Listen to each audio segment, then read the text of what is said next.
Jaya Radha Madhava Punya Vihari.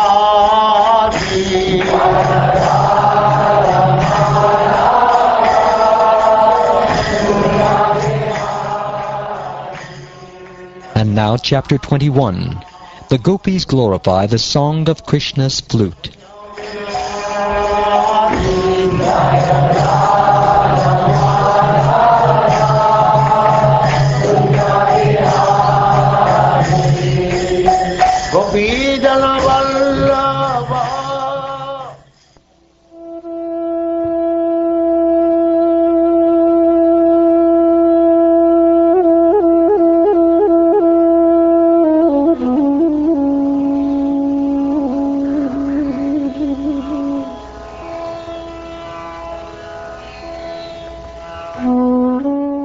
Shukdev Goswami said, "Thus the Vrindavan forest was filled with transparent autumnal waters and cooled by breezes perfumed with the fragrance of lotus flowers growing in the clear lakes.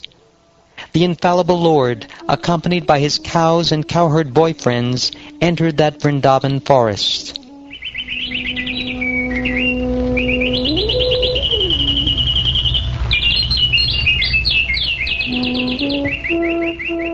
The lakes, rivers, and hills of Vrindavan resounded with the sounds of maddened bees and flocks of birds moving about the flowering trees.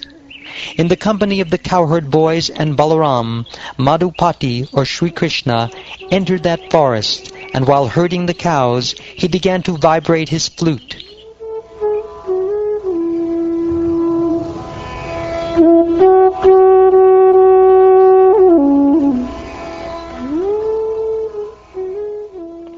When the young ladies in the cowherd village of Braja heard the song of Krishna's flute, which arouses the influence of Cupid, some of them privately began describing Krishna's qualities to their intimate friends. The cowherd girls began to speak about Krishna, but when they remembered his activities, O king, the power of Cupid disturbed their minds, and thus they could not speak. Wearing a peacock feather ornament upon his head, blue karnikara flowers on his ears, a yellow garment as brilliant as gold, and the Vaijayanti garland, Lord Krishna exhibited his transcendental form as the greatest of dancers, as he entered the forest of Vrindavan, beautifying it with the marks of his footprints. He filled the holes of his flute with the nectar of his lips, and the cowherd boys sang his glories. O king, when the young ladies in Braja heard the sound of Krishna's flute, which captivates the minds of all living beings, they all embraced one another and began describing it. The cowherd girls said, "O friends, those eyes that see the beautiful faces of the sons of Maharaj Nanda are certainly fortunate. As these two sons enter the forest, surrounded by their friends, driving the cows before them, they hold their flutes to their mouths and glance lovingly upon the residents of Vrindavan. For those who have eyes, we think there is no greater object of vision." Dressed in a charming variety of garments upon which their garlands rest, and decorating themselves with peacock feathers, lotuses, lilies, newly grown mango sprouts, and clusters of flower buds, Krishna and Balaram shine forth magnificently among the assembly of cowherd boys. They look just like the best of dancers appearing on a dramatic stage, and sometimes they sing. My dear Gopis, what auspicious activities must the flute have performed to enjoy the nectar of Krishna's lips independently and leave only a taste for us Gopis, for whom that nectar is actually meant. The forefathers of the flute, the bamboo trees, shed tears of pleasure. His mother, the river on whose bank the bamboo was born, feels jubilation, and therefore her blooming lotus flowers are standing like hair on her body.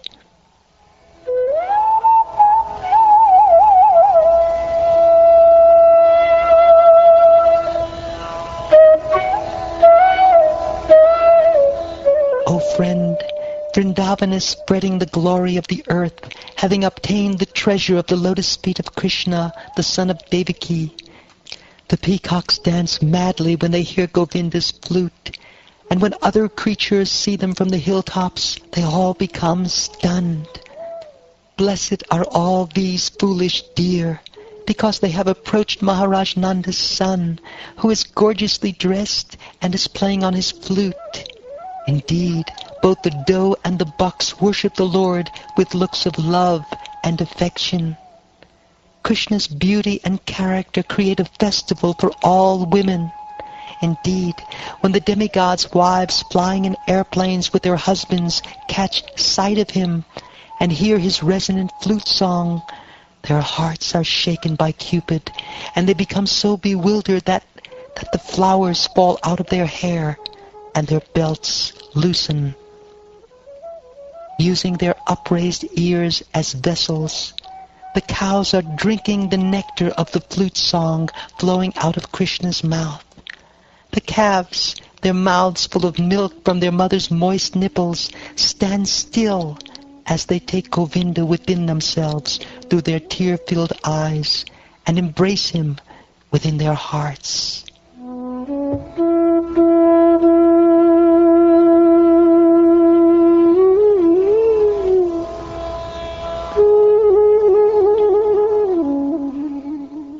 O Mother, in this forest all the birds have risen onto the beautiful branches of the trees to see Krishna.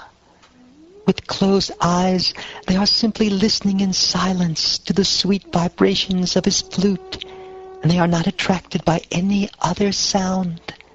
Surely these birds are on the same level as great sages.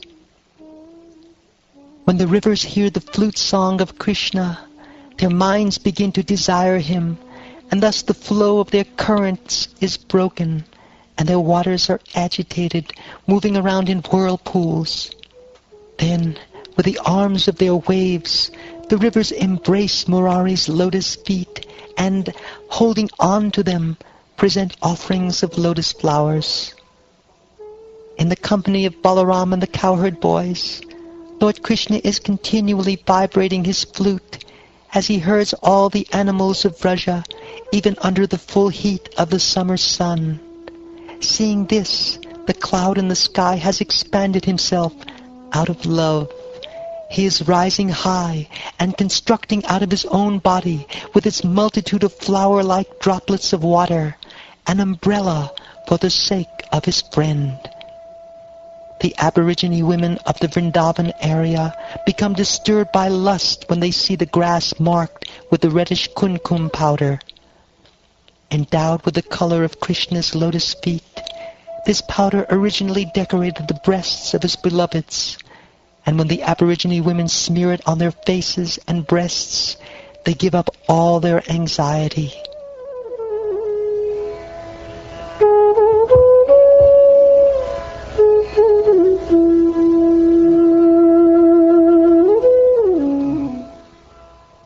Of all the devotees, this Govardhan hill is the best. O my friends, this hill supplies Krishna and Balaram, along with their calves, cows, and cowherd friends, with all kinds of necessities: water for drinking, very soft grass, caves, fruits, flowers, and vegetables. In this way, the hill offers respects to the Lord. Being touched by the lotus feet of Krishna and Balaram, Govardhan hill appears very jubilant. My dear friends, as Krishna and Balaram pass through the forest with their cowherd friends, leading their cows, they carry ropes to bind the cows' rear legs at the time of milking. When Lord Krishna plays on his flute, the sweet music causes the moving living entities to become stunned, and the non-moving trees to tremble with ecstasy. These things are certainly very wonderful.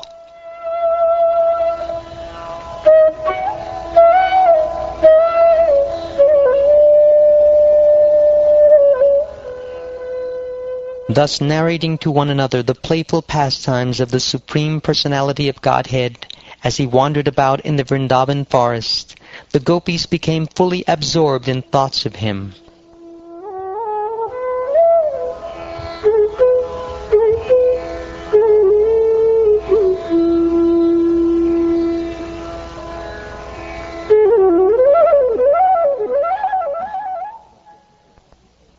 Thus ends the 21st chapter of the 10th canto of the Srimad-Bhagavatam, entitled, The Gopis Glorify the Song of Krishna's Flute.